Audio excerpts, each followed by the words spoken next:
لو بتشرب مخدرات انا بقول لك صلي. صلي.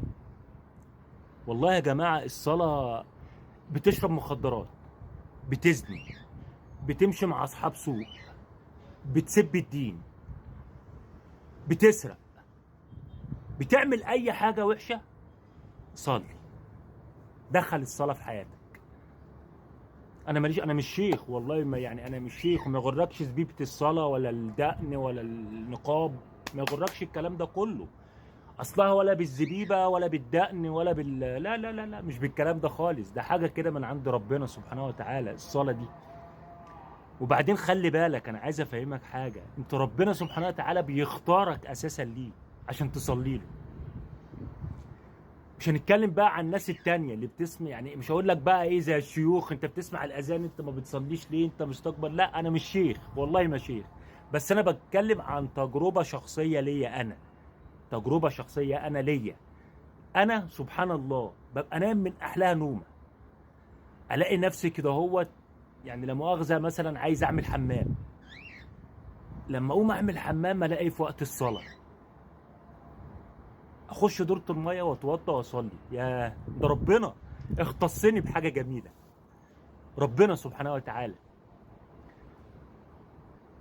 بصوا يا جماعة، عايز افهمكم حاجة بس، يعني ايه تبقى، يعني ايه الحاجة دي. عمري في حياتي ما هنساها. لما الدنيا تضيق بيا قوي، على طول اقوم رايح لربنا، مش هروح لحد تاني غيره. هو ربنا، انا ماليش حد غيره. هروح لمين؟ هروح لمين؟ اروح لابويا او لامي او لاخويا لا لا لا، هو ربنا. ربنا هو اللي هيحل لي كل مشاكلي. مش هروح للمخدرات، مش هروح للحشيش، مش هروح لصاحبي، مش هروح لابويا، مش هروح لامي. هو ربنا. والله العظيم قصة جميلة قوي وحقيقية واقعية حصلت معايا أنا شخصيا، والله العظيم هحكيها لكم. وربنا عالم بيها، يمكن الناس اللي عارفاني عارفة القصة دي. أنا ومراتي الله يرحمها ويحسن إليها، كنا خدتها ورحنا مستشفى، مشينا، حصلت حادثة. هي توفاها الله. والله العظيم خسرت مراتي الله يرحمها ويحسن إليها، وشقتي، دنيتي كلها خسرتها في طرفة عين كده. شقة، يعني شوف انا بقى متجوز وقاعد في بيت ومراتي ومعايا عيالي وبيتي وكله، وفي ثانيه الا ثانيه تخسر كل ده. في ثانيه خسرت كل حاجه، والله العظيم مراتي ماتت، خسرت كل حاجه. كل حاجه خسرتها في ثانيه. بس طلعت اجري على ربنا. والله العظيم هذا حصل. رحت لربنا قلت له يا رب، يا رب، يا رب انا خسرت كل حاجه يا رب. رحت له، اصل ماليش غيره، هو ربنا. والذي خلق السماء بلا عمد، ورزقت الاولاد، تزوجت تاني ورزقت الاولاد، وبقى عندي بدل الشقه شقق بفضل من الله تعالى، ومحلات، وعربيه، بفضل من الله تعالى، بفضل من الله تعالى. ربنا رزقني ووسع عليا.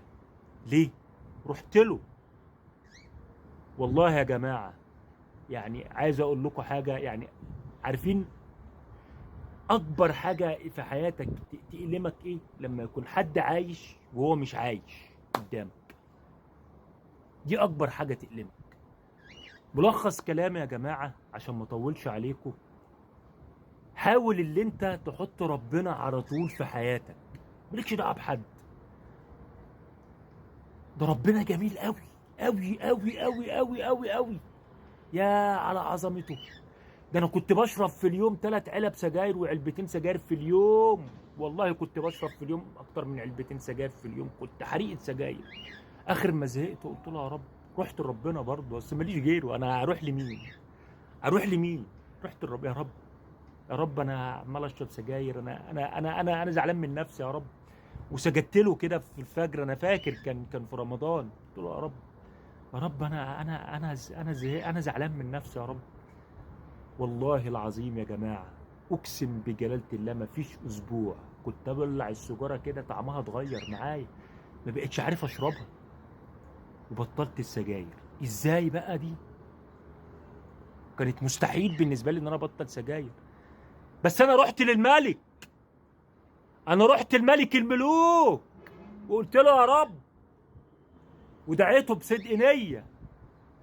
ربنا جبر بخاطري، ربنا جبر بخاطري. يا جماعه ربنا جميل قوي، ربنا جميل قوي، بس احنا نروح له. انا مش داعي اسلامي ولا شيخ ولا اي حاجه، انا زيكم، انا بشتم وبسب وبنعل وبتنرفز وبتعصب وبعمل كل حاجه، بس في الاخر بروح لربنا بصلي بلاقي نفسي بقول له يا رب انا اسف، حقك عليا، انا يا ربي انا اسف، انا مش داعي يا رب ولا افهم حاجه في الدين، بس انا على الله حكايتي، انا على الله حكايتي يا رب، سامحني يا رب. وبروح له وبشكي له وبقول له سامحني يا رب. فيا جماعه روحوا لربنا، روحوا لربنا، ده ربنا جميل قوي، انت مش عايز تروح له ليه؟ روح له، والله جميل قوي، روح له. تحياتي للجميع.